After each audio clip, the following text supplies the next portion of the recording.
afternoon, ladies and gentlemen. Welcome to Labor Matters right here on KBN TV, the finest television in Zambia. You're catching us live on DSTV channel 279, Go TV 27, Topstar 102, and live on our Facebook page, which is KBN TV. I am your host, as usual, Patricia Chilamkwen. We do apologize for starting Labor Matters a little late, but we have everything lined up for you, and I hope you will get to enjoy this particular program. You know, on Labor Matters, we get to talk about issues to do with employees and employers. Please do inform everyone in your houses and just your neighbors that Labor Matters is live on KBN TV. So today we're looking at an interesting topic, and it is change management for managers. That is what we are looking at today. And in the studio, as usual, I am not alone. I am with Mr. Owen Katongo Kabanda, who is Management and Leadership Advisor. Mr. Kabanda, welcome to Labor Matters. Thank you. How are you doing? I'm good. How are you? Very, very okay. It's good to have you back on Labor Matters. Thank you so much. I'm glad to be here. And I believe people are waiting to hear from you because, I mean, we get to learn a lot of things from you. Thank you so much. It's really been good with the feedback that people have been giving us. Amazing. So, Mr. Kanda, in the last episode, which is last week, we talked about New Year changes in companies and how employees and employers needed to prepare themselves before the year ends, and just after maybe getting to find a new job or getting promotion in their workplaces. And we did get quite a number of messages from managers and maybe especially human resource practitioners requesting that you do a session on step-by-step process of change management. So how do you find this information and just getting to get feedback from managers? How did you receive this message? Yeah, it's really good, and it's important for us to know what people are liking in terms of the content that we should be giving them more and more. And yes, even there are a number of people that have called me directly saying that their companies are going through a number of changes at the beginning, and so it's very beneficial for them to understand how to go about, you know, effecting the changes on in a step-by-step process. So yeah, it's a good thing. So maybe to begin with, if you can just explain what change management is all about. I believe our viewers might be asking themselves some question. What is change management and what not? So to you, our viewers, if you have any questions, comments or contributions about our topic of discussion for today, please do use the number which is right on your TV screen and get to send us those text messages. You can also go on our Facebook page and get to comment, drop us those comments. We'll read them right here. So Mr. Kanda, if you can just get to explain what change management is. Yeah, so change management is really the systematic process that involves changing the state of an individual, an employee, for instance, or a team, or the entire organization from the current state to a state which you desire.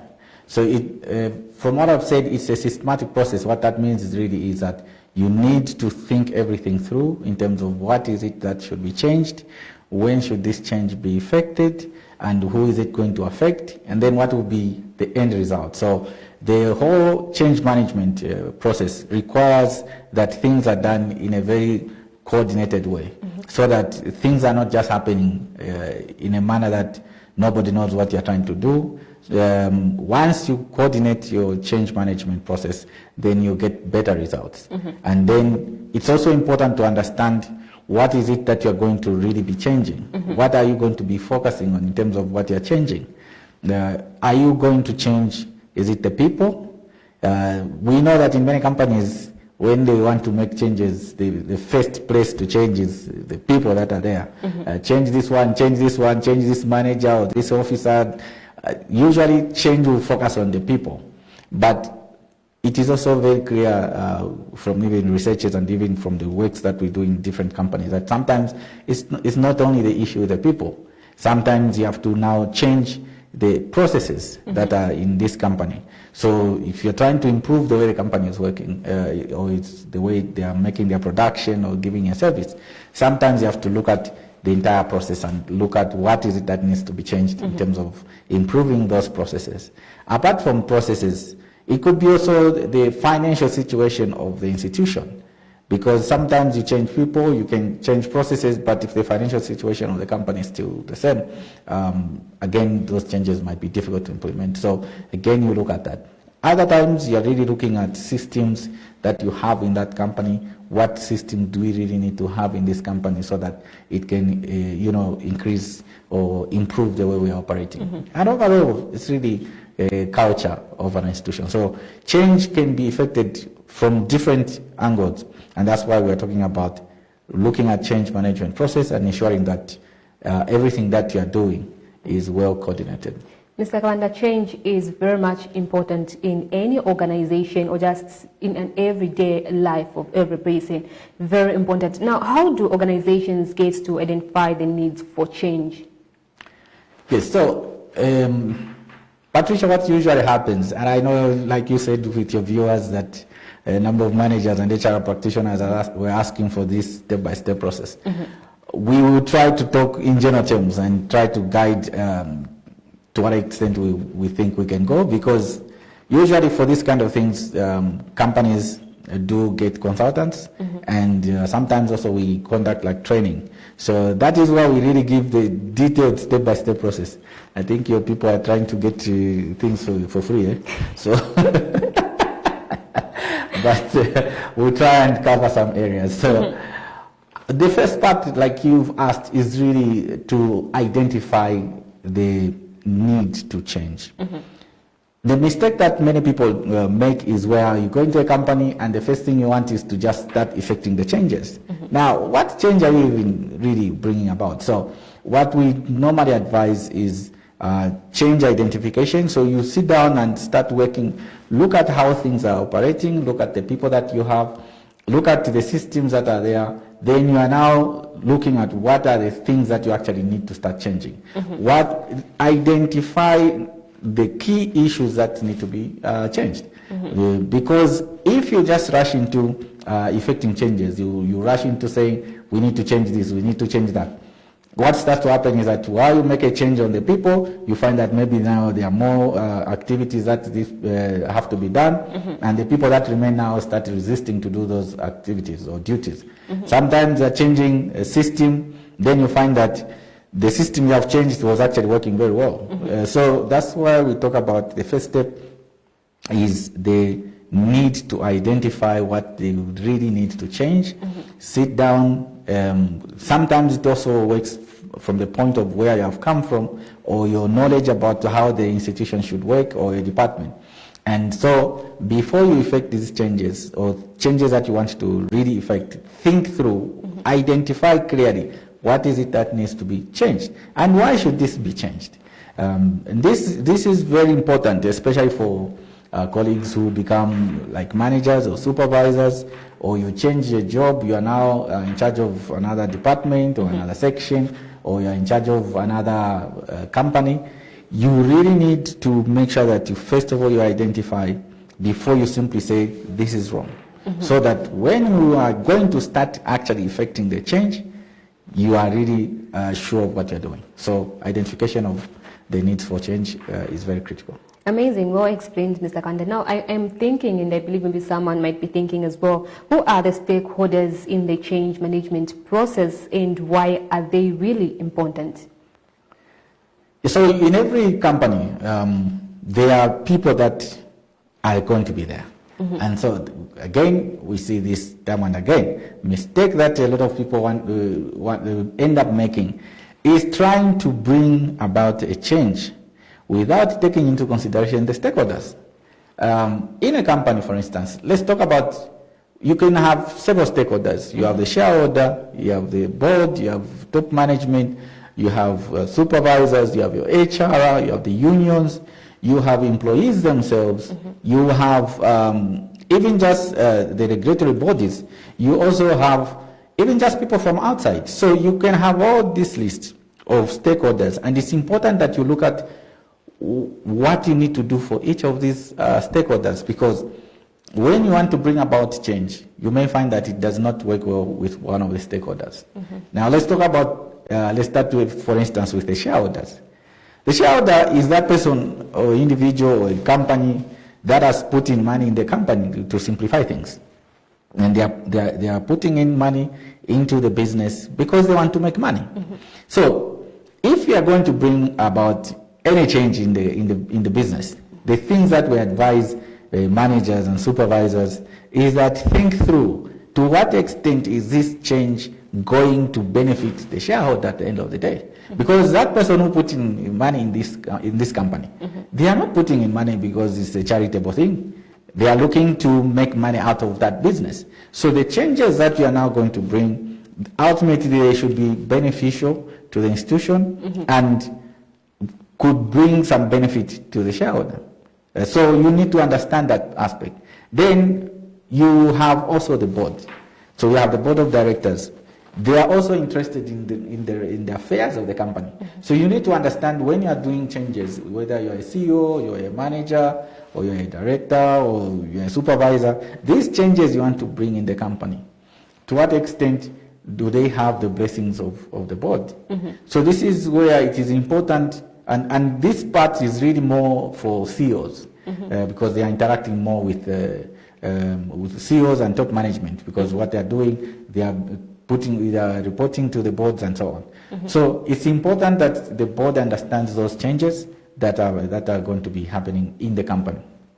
You also, we can talk about top management. So if you are an HR person or you're a supervisor, as an example, you could go into, or even let's say a branch manager and things of that nature. You are running a particular branch, or you have been appointed into a particular branch. What then should you be doing in this branch to make things change for the better? Then to what extent have you also explained what you want to achieve to top management? And have they bought into the idea? Have they agreed with you? Do they want to work with you? So you need to have that clear understanding in terms of buying in of the top management. In other companies, you can also have, let's talk even about HR. HR is also critical when you're making changes or when you're planning even these changes. We have seen in companies where a project manager will be this side and the HR is this side, and there's no communication even in what you want to do. You are going to have maybe your commercial manager trying to achieve certain things. Now, you have to understand that the things that normally you are trying to change, they are going to affect the employees, including just improving a process, because maybe to now affect the way the duties of the employees. So you have to have an understanding of how the HR comes in as you're trying to bring about these changes. And also HR becomes important even to help you with communication with employees. So it's important to really understand that these stakeholders really, they are very critical in the way you are implementing your changes. Other companies, like I've also mentioned, we have unions. So you cannot also just, because unions sign collective agreements. And I'm mentioning these things because if you are in management, and these are things that we train people on step by step, and usually the training will take 2 to 3 days. When you are in management, you don't just wake up and say, I will effect this change. You have to understand what impact will it have on the union and the collective agreements, what impact will it have now on the employees, even them. Because even the employees in this case are stakeholders. They are the ones who are going to carry out that change you want to bring about. So like we said, if you want to improve the processes in your company, the employees will have to be involved. It might mean that you are cutting out certain procedures which the employees were doing, which means we are going to now change maybe even the job description or the duties that this employee undertakes. So when we are talking to the managers, what we are saying is that when you are doing change management, you have to think everything through. Even those changes you are making, to what extent are they in line with the laws? Because you cannot come and say, okay, now I'm making a change because we need to make more profit, so employees will be now working for more than 48 hours. Or we are now going to be working for 70 hours. If it is against a particular law, then the law will require you to pay maybe overtime or make arrangements for compensation. So there are all these things that you have to look at when we talked about regulatory bodies and employment laws, or even just other laws pertaining to your business. So when you're making the changes, when we're talking about change management, you cannot afford to look away from the stakeholders.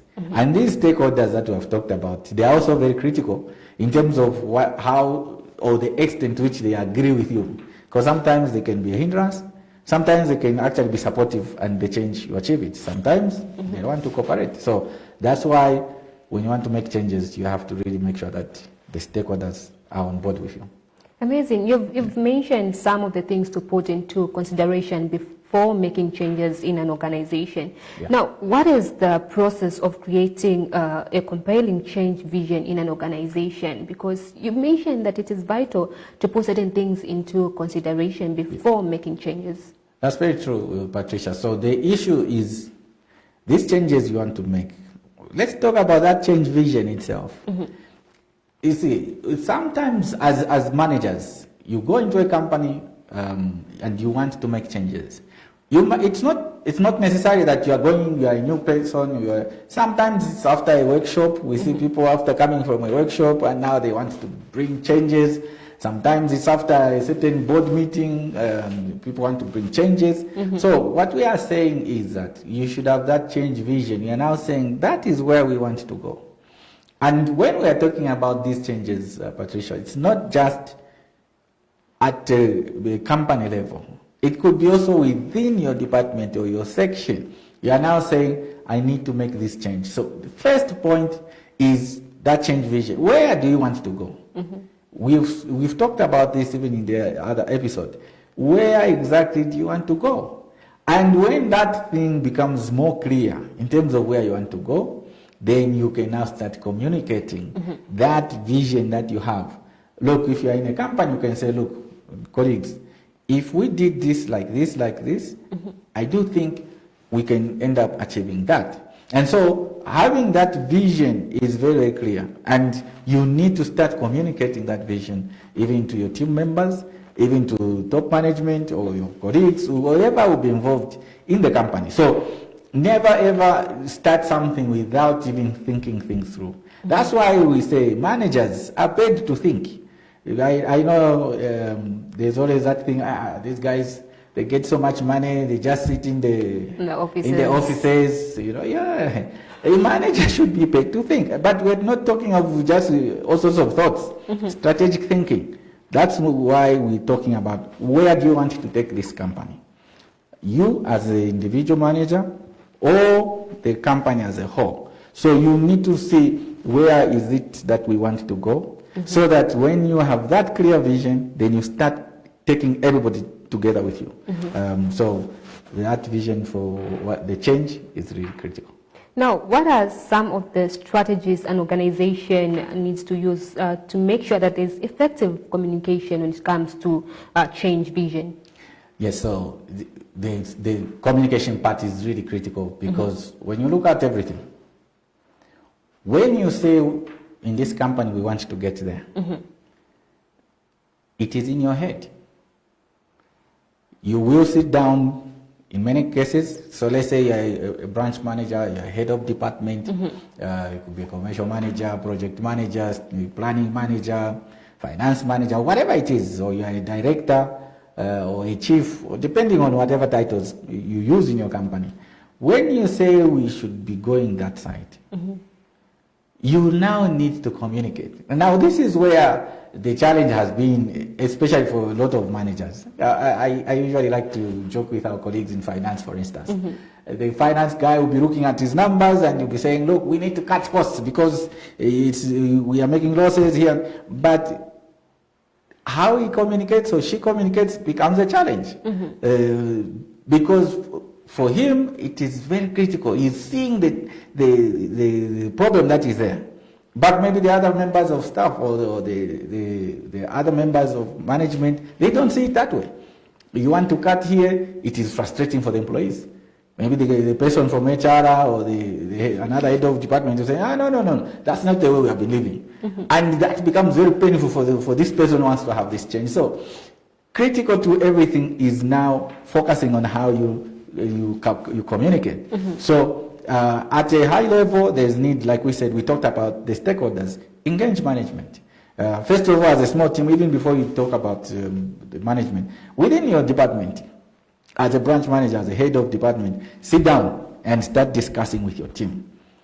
Allow for a chance for your team members to criticize your work also. Sometimes this is where we have a problem. You don't even want to allow your juniors to put their thoughts on this issue. When they tell you, no, but boss, this thing doesn't look, no, it's the way of, no. Be free, let your idea be challenged. So that even as you escalate the matter to maybe top management, you have actually, opened that issue you want to bring about the change. You have looked at the efficiency to bring, maybe the cost that it will reduce for the company or for the branch or for the department, so that you are now able to communicate clearly even to the top management. Then, as management, once a decision is made, you still need to come back and also communicate, especially if it's going to affect other employees. So on the other employees, some processes may change. Like we said, sometimes this change that you're bringing, so let's say we are now saying, when you make a request, the approvals will be like this, then this paper goes to this place. Sometimes you find that those things have to be cut out. So that change now has to be communicated to all the staff. In companies where the unions might also be involved, they also have to be informed. What is critical is that at each stage, you are allowing for divergent views over the issue. If there are people that are going to resist and ask questions, think through. Why are they asking this kind of question? Why are they resisting this? And also finding ways to communicate your ideas better. And that's why we tell managers, invest in effective communication. Go for training. Because remember, people always say, yeah, as long as I've said it. Yeah. It's not always like that. You have to learn how to communicate, how to make other people understand you, how to influence them to go in the direction that you're talking about. And this is not easy, because for you in your head it will make a lot of sense, but to somebody else it's not making sense. Especially you have to understand that people enjoy the current affairs, the way things are, unless what you're bringing is maybe bringing more money to their pocket.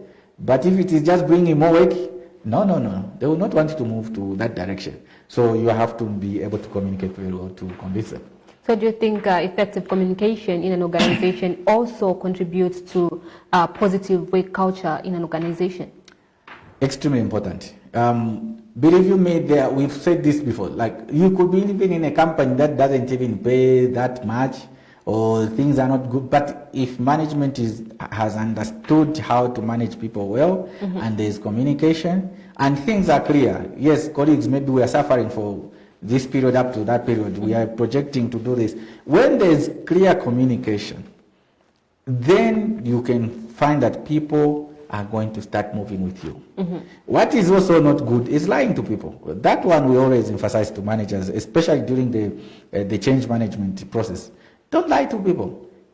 Put it the way it is. Of course, you have to find, you get training, like we've said even in the past.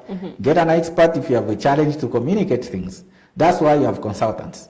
They will come in, help the company step by step. But to lie to people like things are like this when they are like in the other way, no, it's not very good, because then that starts to erode the confidence that they have in you as a manager and in the entire management. So effective communication is very critical. You did also mention, I think I heard you right, talking about the importance of training in an organization. Now, how can organizations empower and train employees and employers for successful change adaptation? Yeah, so when it comes to change, sometimes you'll be telling someone to do something. We are now saying, okay, we have cut off this process. We now want you to be operating like this. We now need you to lead people, like if you are changing the way management operates. But they do not have the capacity. This is where the issue is. And one of the things, for instance, during the training we focus on is you as a manager, you need to have the ability to distinguish between an employee with a capacity problem or an attitude problem. What we see in many of these works that we do, you'll find that a person, the first thing that people talk about is attitude. Now, since I came in this department, I've seen that people have a very bad attitude. the first thing that's they get to know. That's the thing. But maybe it's not an attitude. You are saying, okay, we are no longer, maybe we no longer, like in some companies in the past, they used to have secretaries and you have managers just giving someone the work to do. Now you say we are taking out secretaries and you are expecting this man to type. The guy doesn't have even the capacity. You know, those people with the Kawano finger, you are expecting a report, the guy will spend 3 days just to give you a 2-page report. Maybe he doesn't have the capacity. Sometimes it's just even the way you're going to manage a system or a project or whatever it is that you're using in the company. You now say, everybody, no more paperwork. This, if you want some things in your department, now you have to request on the system. If you want to carry out appraisals, it will be in the system. If you want to do this, it will be on the system. Yet the people have not been trained. And then you say, no, people just here have bad attitude. No. What we say is that, first of all, when you are bringing these changes, also invest in training. Train the staff, train the managers, train the supervisors. It's also, the training will focus sometimes on mindset change. How should they start thinking differently? Because a human being wants change, but once the change happens, they want to remain at least at that stage because that's their comfort zone. So if there is a way they were operating before, they were coming at work at a particular time, they were doing things at a particular way, in a particular way, they want it to be like that. So you have to do your training on mindset change. You have to do the actual technical training if it involves, let's say, a system, or you are going to do certain things online, or there's now a new machine that they have to use. Maybe they were used to lifting, they were a big group lifting certain things. Now you're saying, we're going to use this machine. So train them. Even the way, for instance, managers manage, you have to train people. I've been in institutions where you have to actually train the managers and supervisors on proper employee management so that they can then change the way they do things. So in other words, what we are saying is there has to be some investment in training the staff, and when the staff are trained, then they can then change and then do the work in a more efficient manner, which then can actually help the company to become more profitable. But of course, there are times when some people, even after the training, you can really see they just want to be in the past. Then that is now an issue where you are now talking about an attitude problem rather than a capacity problem. So there has to always be need to differentiate capacity problems from attitude problems so that even as you bring about this change, you are focusing on the right things and not just judging people that they are just wrong now. Well explained, Mr. Kabanda. To our viewers, if you have just joined us, you're watching Labour Matters right here on KBN TV. So if you have any questions about our topic of discussion for today, the number which is right on your TV screen, please don't call, just drop us a text message and to read all the text messages right here. And Mr. Kabanda will get to respond, don't worry. So don't call us, just drop us text messages. If you can also go on our Facebook page, which is KBN TV, and get to drop us the comment right there. Don't just call us, drop us a text message. Now, Mr. Kabanda, you being a neuropsychologist, I believe you know that people sometimes resist to change. I know you know that. Now, what steps can an organization take to address such and probably overcome resistance when it comes to change? Yeah, so for employees, like I mentioned, when you have been working in a particular way, you have to know that the employee has somehow mastered how to work. So there are people that from morning, they can even tell, okay, here by this period I'll have my cup of coffee, then after that I can work like this, I will push work, then I'll have some time to do other things. So people come up with patterns over time. And that is what now they consider as work. They will leave home, we have gone for work. So now you, who's now coming and saying, now we now need to make a change. Definitely, in many instances, you are likely to find that there is some level of resistance. Now, how do we deal with this resistance? In the first place, like I did mention, start with identifying the vision of this change, where you want to go, like we said, as number one. Number two, identify those stakeholders. Remember, they are the ones that can support this change, and they are the ones who can also frustrate your change. And this is why, for instance, during the training for change management, the detailed one, what will take you, the person through, the managers, is how do they actually interact with these players. Some mistakes that people make, you find that you have this idea and we're saying, okay, we are going for the whole big meeting, we are going to present. My friend, you have to understand, there are certain tricks of the trade. There are also things that I even said that some decisions could even be made even way before even your big meeting. What do we mean by this? There are times that you can go and engage these different stakeholders, okay?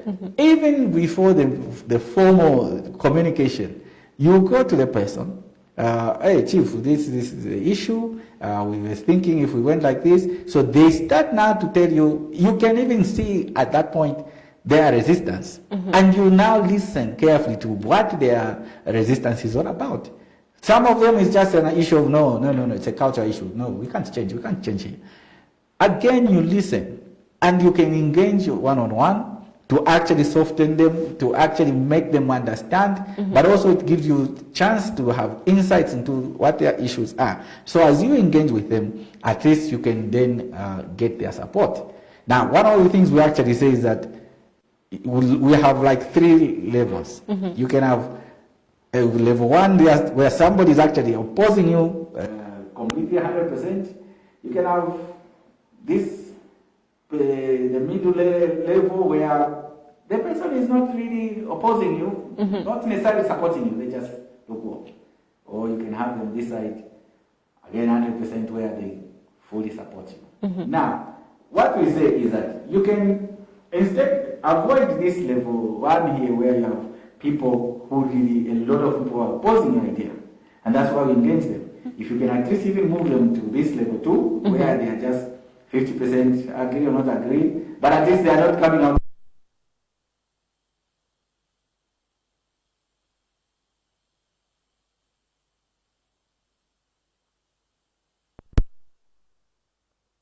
That should be there.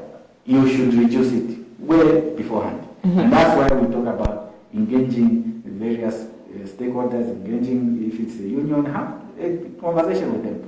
You have that conversation even before big changes come. If it is management, you see those influential people in the company, you engage them on the sidelines, so that by the time now you're coming to the bigger issue, everybody's on board. And that's what is very critical. Again, even the employees, there are those employees even like our company called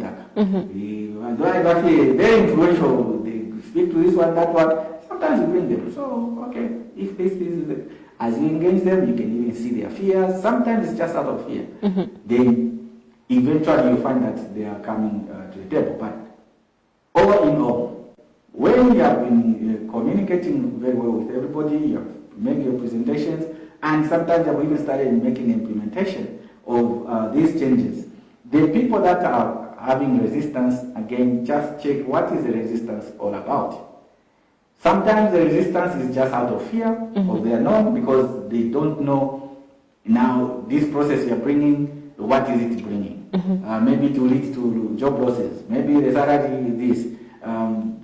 People have a lot of fears. So that's why you have to attend to those fears which are bringing about that resistance. Sometimes it's an issue of just an attitude, where you just say some people just want to remain in the past. When it is that case, then you just have to make sure that that person, you deal with them, you engage them until they can really be in a space where you are able to get the best out of them.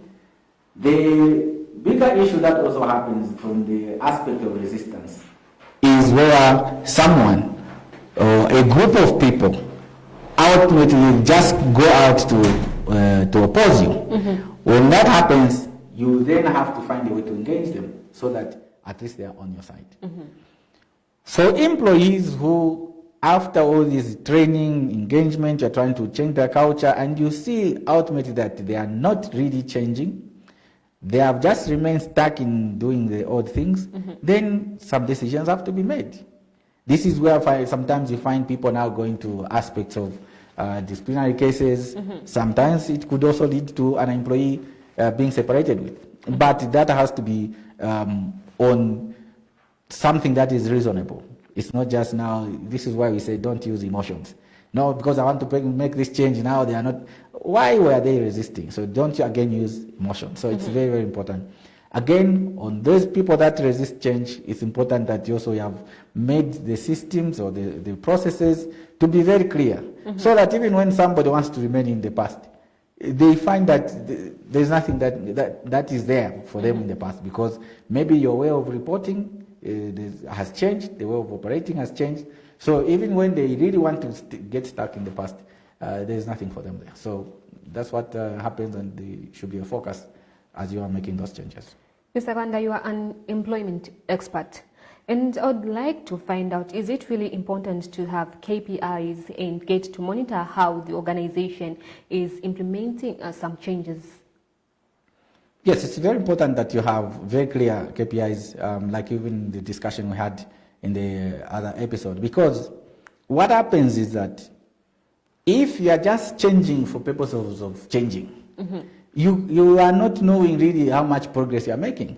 And if you don't know how much progress you are making, what then that starts to do is you make a change, and that change you don't know where it is leading you. At the end of the day, you say we made a lot of changes, but those changes for what benefit? And nothing to point at. Nothing to point at, except you feel we did the change. From the time I came in this department, we have made changes. No, it's not about just fulfilling some feeling that you have or some ego that you have changed things. Because change management is not about just you feeling nice that I've made changes. It's about ultimate profit or efficiency in the processes, or how you make the company to serve the customers better, or in terms of your services, or you have led to production efficiency, or you have made the company to actually reduce on its costs or increase its profits. Now, you being a neuropsychologist, Mr. Kabanda, do you think it is important for organizations to get to celebrate quick wins, or should I call it maybe just little wins during the process of change? Because I believe, as we talked about it earlier on, that we have people who are just maybe allergic to change. Yeah. I might use that word. Some people are just allergic to change. But I believe sometimes when you get to change certain things in an organization, you get to see at least a little bit of change. Yeah. So how important is it for organizations to just get to celebrate little wins that comes with change in an organization? Definitely, it's very important. It's actually extremely important, because, again, like we always say, the changes that are happening in the company, whether you are changing processes, you are changing systems, you are changing people, ultimately employees are involved. And these employees are human beings with thoughts and feelings. Thoughts and feelings. It's very, very important for every HR practitioner, every manager, every supervisor to remember these things. And so, because it involves people who have thoughts and feelings, it's important that any little or more achievement that is done as you are making these changes is actually celebrated. Because what that does is that in the brain, it actually makes the person want to achieve more. It also reinforces this positive behavior that you are now appreciating. Remember, if you praise an individual or an employee, or you do something positive, or you award them for doing something positive, then they are going to look forward to doing more and more of that.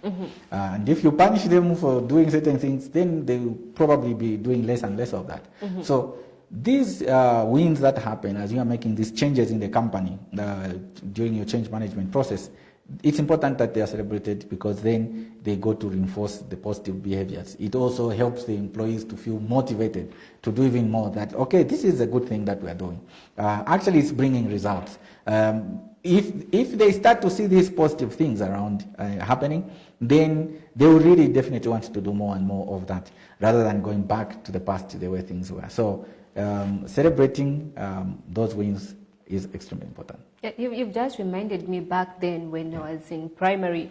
I mean, you just want to study hard because mom would say, whoever is going to pass number one, I'm getting you a gift. And you just want to work hard so that... Of course. You're right about that, Mr. Kabanda. Now, definitely, it helps a lot. Now, how can organizations get to ensure that people do not go back to the old ways of doing things when we get to see change in an organization? Yes, it's one of the things that actually happen. It's a risk actually when you are doing change management. You have to also be mindful of the risks that comes with change management. Sometimes you make changes and after a while there's a buzz and everybody's happy, hey, we are changed, and they go back to just the way things were. And people even have a saying that the more things change, the more they remain the same. So, but the issue is, it's important to look at, like we said, once you had set your targets of where you want to be as an institution, as a department or a branch, if you're running a branch, you then have to now make sure that you have changed the systems and processes. For instance, if you have now said we are going to be doing things online instead of manual, find a way to make sure that there is no incentive for people to go back to the old way of doing things. Also, it's important to make sure that the people that are doing the right things are being appreciated, just like we've said. Over and above, make sure that it's very clear that it is better for people to remain doing what now they have implemented, or even better. You have to create in the company a culture of what we call continuous improvement, meaning that the teams, the departments, or individuals within your company or within your department should be focusing on improving even from where you have now reached. Remember, you could have come from point A, you have now improved to point B here. Now you should be forcing or encouraging actually employees to continuously improve even to C, D, and so on. Because at the end of the day, what you don't want is to move from B back to A, because then that is not what you really want to have. And then it has to be very clear what would happen for someone or a department or a section that moves to this point A when we are now on point B. There has to be consequences. And if ever they have to go to back to point A in terms of the way they were operating before, why? Somebody has to be answerable. And that's why it is important that as a company, you are very clear about that vision that you want to now achieve, the new way of doing things. And again, that's why we said at the beginning that you should have already analyzed why you really want to change. Because the why you want to change instead of what we are changing, the why we want to change is what is very critical. Because even at this point when some people want to go back, they have to answer the why. Is it that the new thing now can't work? So that's why we want to go back. And if we will go back, to what extent? So you have to sustain them in this new change. There has to be consequences. Remember that sometimes people want to still do things in the way they are doing things because maybe it's beneficial to them. Maybe they will do less work. Maybe there was a loophole for them to make a bit of money while they're still in the company. So that's why they are resisting this new thing so that they can continue doing some of those unethical things. So if you see that an individual or a group of individuals or a department or a section wants to go back to doing things in the way they were being done in the past, then you have to put them to task. And if it is found that this individual who is trying to do things in the past is actually in the wrong, then they have to be also an example. Because you see, human beings also learn very fast from observation. If you see your friend being slapped, you know that I'm not going this side.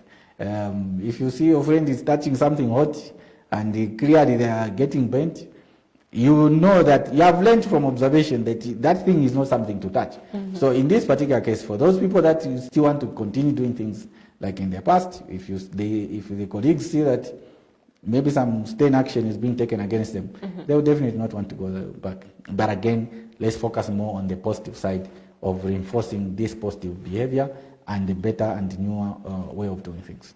Amazing. Mr. Kabanda, you have vast experience in effecting change in companies. If maybe you can just share what you did in one of the companies you worked for, maybe for instance at the microfinance institution. You mentioned the other time when we're just giving a profile of who Mr. Owen Katongo Kabanda is. If you can just give us an example of what happened when you're with this company. Yeah, so when it comes to change, I'll talk, for instance, the time I was even in consultants, where just with Bitmas, what we used to do, basically, you go into a company, you're changing the structures, you're changing the systems, and you have to give some support to the management as they transition through those changes. But when I left and then went to Minwood Finance, like I said last time, I found the way they were doing things. We sat down with management. So from the HR side, and when I talk about these changes, it's important to understand that both HR and all other departments have to work hand in hand to achieve certain things. And it's not about just bringing HR changes as an example. It's changing the way businesses operate in terms of how do you increase maybe the efficiency or profits and so on. So at Minwood Finance, when I was there, basically we would meet with the management. We found that we needed to make sure that we increased our productivity, branches being opened. So basically what I was doing there was really a lot of training to staff and management in terms of how best they manage the employees during those changes and the transitions. At EFC, Entrepreneurs Financial Center, it was a very interesting place actually when it came to these change management processes. The company was being run by the Canadians after taking over. So we had to do a lot of change management. So the company had faced serious challenges in terms of staff turnover. A lot of people were leaving. They will cite various examples and challenges that we're having and why they were leaving. So from the HR perspective, being an HR manager, it was a challenge for me because every time you see an employee walking through your office with a small envelope, you just even, oh, okay, sorry, bye-bye. You know the person is going. Now, you don't want to run a company like that. It's not a place to be. So we started now analyzing, like I mentioned earlier on, what exactly are the things that need to be changed here? What are the problems that we're having? So there was a lot of analysis of the problems, where we look at, okay, there's issues around the salaries, there's issues around management practices, there's issues around the training, the qualifications, and so on. So I then had to now come up with the whole map of the challenges that are being faced and the things that actually needed to be changed.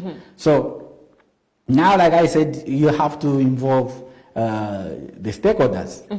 So I had to then sit down with the CEO. He had his own views. For him, it was very clear. When I was explaining to him some of the challenges, he just said, look, my friend, I'm a financial person. And that's why you are hired here, to make sure I take care of the employee issues. I'm not an HR person. And at that point, like I said, there were sort of challenges around the salaries, where people say, oh, now they are getting better offers somewhere. I'll go cry to him, ask from the social field, hey, boss, we have challenges. I remember at some point he just turned around the laptop and just says, show me what I have to cut here to increase your staff salaries. And that was actually the beginning for me to start looking at what does it mean to actually balance the employer needs and the employee needs. Because sometimes, like from HR side, we're always just crying about the employees. Of course, we're also employees. So we then had to now, I walked out of that meeting. I went to, like I mentioned, stakeholders. I went to the CFO. We had a very fruitful discussion for some time where we were looking at the numbers. I remember I'm from a social science field. So for me, numbers then were not really my bread and butter. And then now we are looking at the numbers. Okay, what makes sense?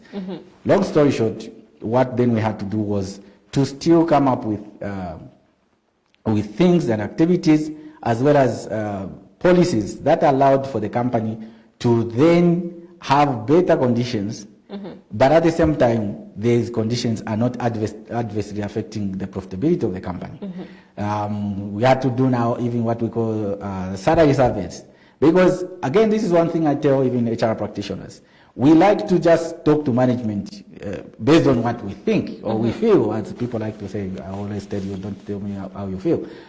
The issue is you have to speak with some documentation or some support. So we did a survey and we had the results. And then we were able to present to management and say, look, this is where we are sitting on the market. And then that does now help management to see things in perspective. So we then had to break down the activities. In a company that is struggling, what can we do? So I remember at that point, first of all, on management, I had a specific KPI to now reduce the number of people who are leaving, but also increase productivity. So then we are meeting with management, taking and also helping management on training and supervisory skills.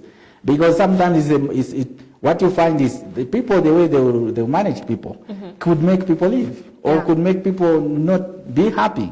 So we had to do a lot of engagement. And eventually people are starting to see the change in the way management is doing things. So that one was a plus on the management aspect, the management styles and management practices. You're looking at conditions and salaries. You're also now working out conditions that are favorable for the employees, but also affordable for the employer. And eventually we came up with even school sponsorship programs to help those who are within the company to improve their grades.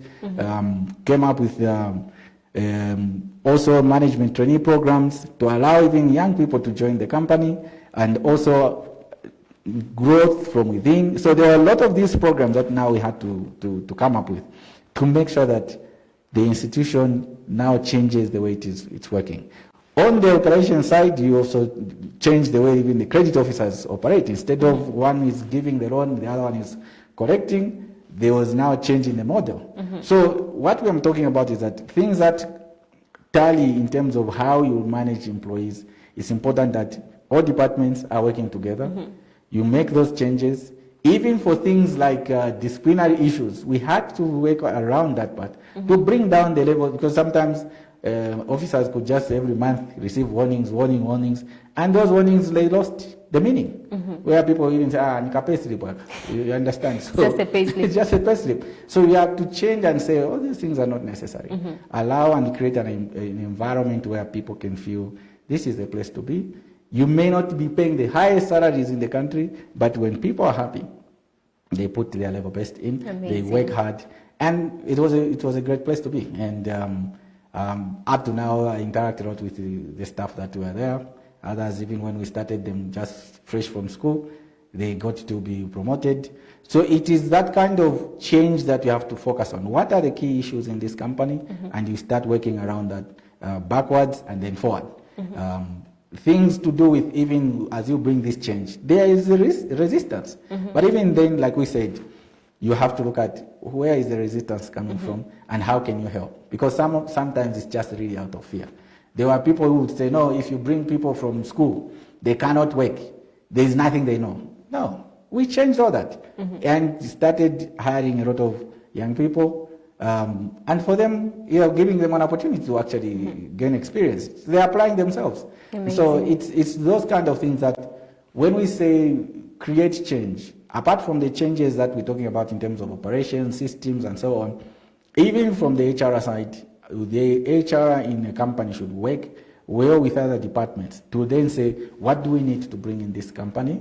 Like in this case, the type of investments that we had to do for training of staff, sending them to school, even bringing young people in, the results were actually in the profitability of the company. So these things, once you implement those changes, they really help you to make sure that you create a team that is happy and applying themselves more.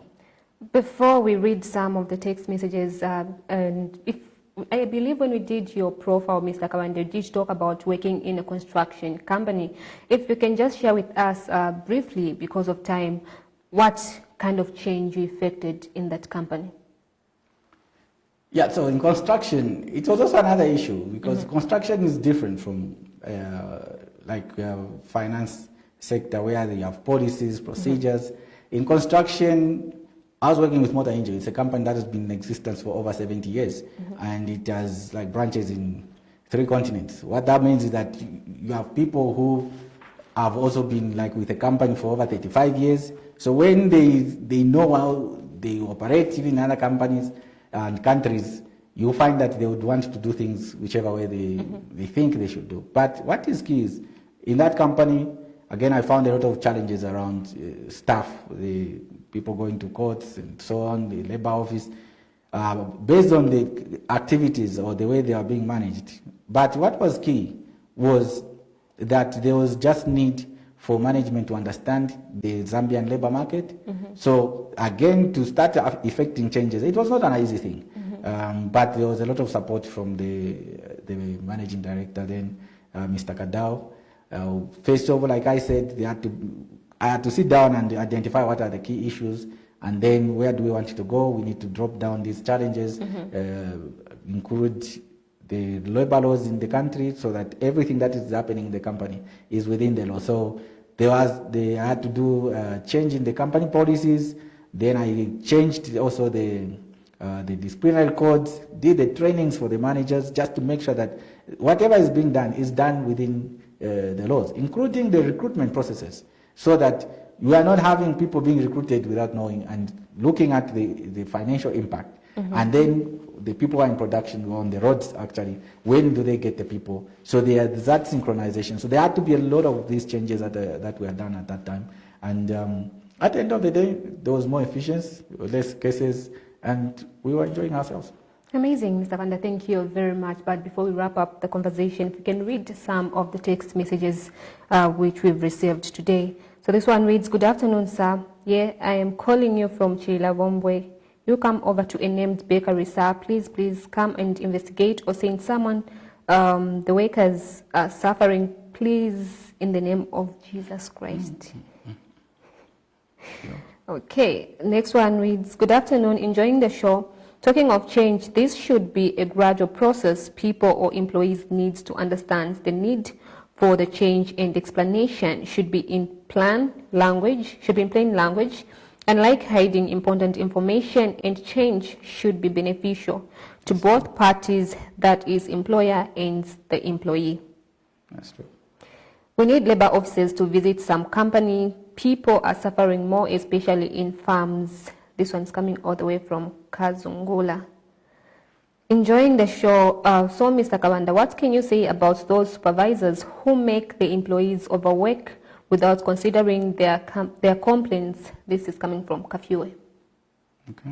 If you can pick up this last text. Okay, so for the various colleagues who are talking about the challenges they are facing in their companies, I do believe our colleagues from Labour Office have heard, but we also forward those same messages to them. Like we've said, we're not here to represent Labour Office, but Labour Office is in many of the places on the Copper Belt in Lusaka. And also you can basically just go to their website or just check online for their numbers to visit some of these places. But we'll still forward the messages to them to follow up on those specific cases. What should we do about supervisors who are overworking people? Definitely the law is very clear about the number of hours that an employee can work. So just check that your hours of work are according to your collective agreement. So if you have a union in your company, just check and bring those things to the attention of your union leaders so that there's a discussion. If you don't have a union in your company, you still are covered under the employment code if you're an employee. The law is very clear about the total number of hours that an employee can work for instance, 48 hours in a week. Check what you are working in terms of the hours you are doing. Check your contract. And also, if you find that it is over and above what is required in the law and there is no compensation, because also the law allows for you to work, to do more than the normal hours. However, there has to be compensation. And really there has to be a day of rest in a week. So if those things are not happening, again, you can visit the Labour Office nearest. That was Kafue. So you are not very far from Lusaka. You can still visit the Labour Office. And I do believe there could be also some branch there. But Lusaka is near. Amazing. And before you just give us your last remarks, Should be last week, we saw something trending on social media. It's an issue of an ex-employee of the national broadcaster. I know you've been emphasizing on labor matters to say when you want to leave your workplace, don't publicize it. Keep quiet and just do your thing. So if you can just give us a comment about all that happened. I know he did explain what happened on his social media platform, but just your comment about the whole thing, the whole Brian Mwale scandal, which just took place just a week ago. Yo, Patricia.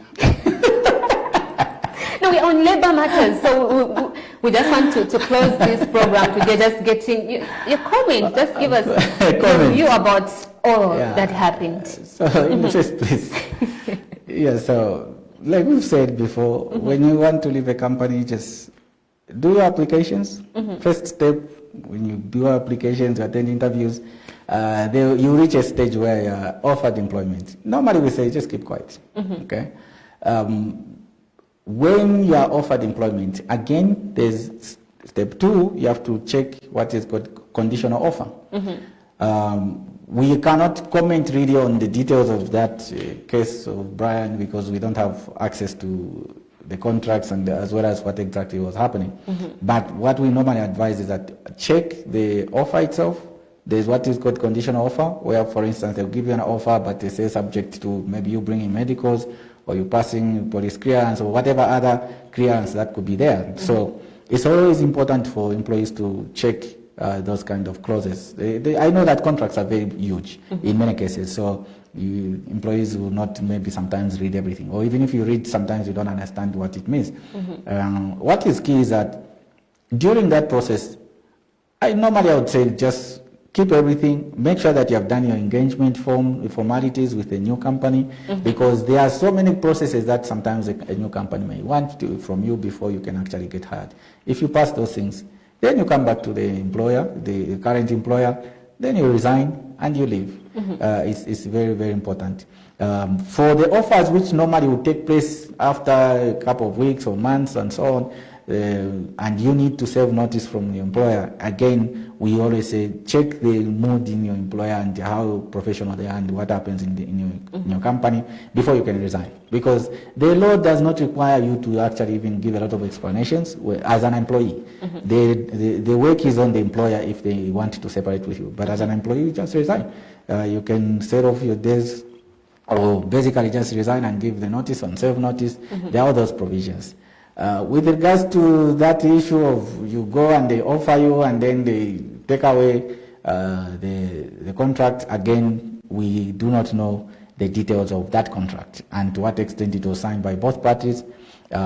If, again, this is a country where there are laws, so the person who has been aggrieved in this instance, they have the right to go to court, and then the court can guide based on an analysis.